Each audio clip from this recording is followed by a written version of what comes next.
Hi అండి, అందరికీ నమస్కారం. Welcome to my channel Souji thoughts.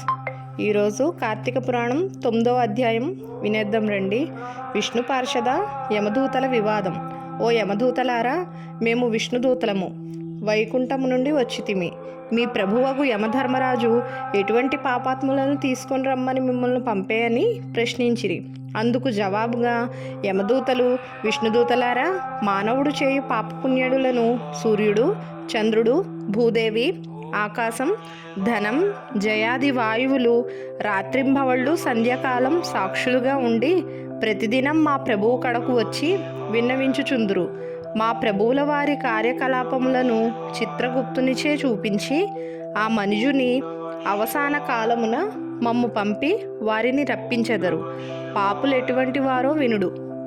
వేదోక్త సదాచారములు విడిచి వేదశాస్త్రములు నిందించువారును, గోహత్య, బ్రహ్మహత్యాది మహాపాపములు చేసినవారు, పరస్త్రీలను కామించిన వారును, పరాన్నభుక్తులు, తల్లిదండ్రులను, గురువులను, బంధువులను, కులవృత్తిని తిట్టి హింసించువారును, జీవహింస చేయువారును, దొంగ పద్దులతో వడ్డీలు పెంచి ప్రజలను పీడించువారును, జారత్వం చొరత్వంచే భ్రష్టులకు వారును, ఇతరుల ఆస్తిని స్వాహా చేయువారును, చేసిన మేలు మరిచిన కృతజ్ఞులను, పెండ్లిండ్లు శుభకార్యములు జరగనివ్వక అడ్డు తగిలేవారును పాపాత్ములు.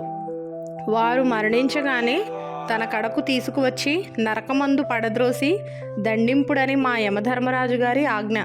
అది అటులుండగా ఈ అజామీలుడు బ్రాహ్మణుడై పుట్టి దురాచారములకు లోనై కులభ్రష్టుడై జీవహింసలు చేసి కామాంధుడై వావి వరసలు లేక సంచరించిన పాపాత్ముడు. వీనిని విష్ణులోకమునకు ఎట్లు తీసుకొని పోవుదురు అని అడగగా విష్ణుదూతలు, ఓ యమకింకరులారా, మీరెంత అవివేకులు! మీకు ధర్మ సూక్ష్మములు తెలియవు. ధర్మ సూక్ష్మములు ఎట్టివో చెప్పెదము వినుడు.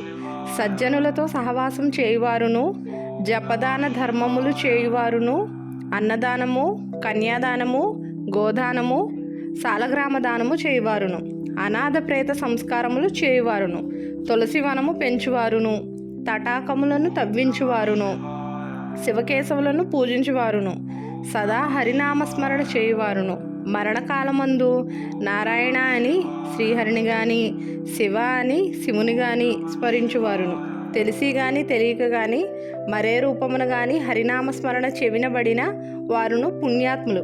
కాబట్టి అజామీలుడు ఎంత పాపాత్ముడైనను మరణకాలంన నారాయణ అని పలికిరి. అజామీలుడు విష్ణుదూతల సంభాషణ ఆలకించి ఆశ్చర్యముంది.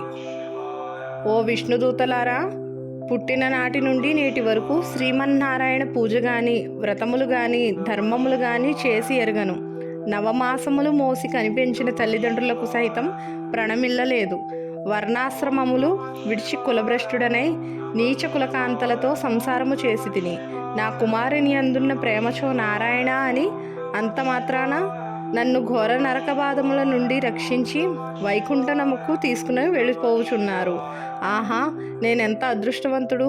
నా పూర్వజన్మ సుకృతం, నా తల్లిదండ్రుల పుణ్యఫలమే నన్ను రక్షించినది అని పలుకుచూ సంతోషంగా విమానమెక్కి వైకుంఠమునకు ఎగెను. కావున ఓ జనక చక్రవర్తి, తెలిసి కానీ తెలియక కానీ నిప్పును ముట్టిన నెట్టుల బొబ్బలెక్కి బాధ కలిగించెనో అటులనే శ్రీహరి స్మరించిన ఎడల సకల పాపములను నశించి మోక్షము నొందెదరు.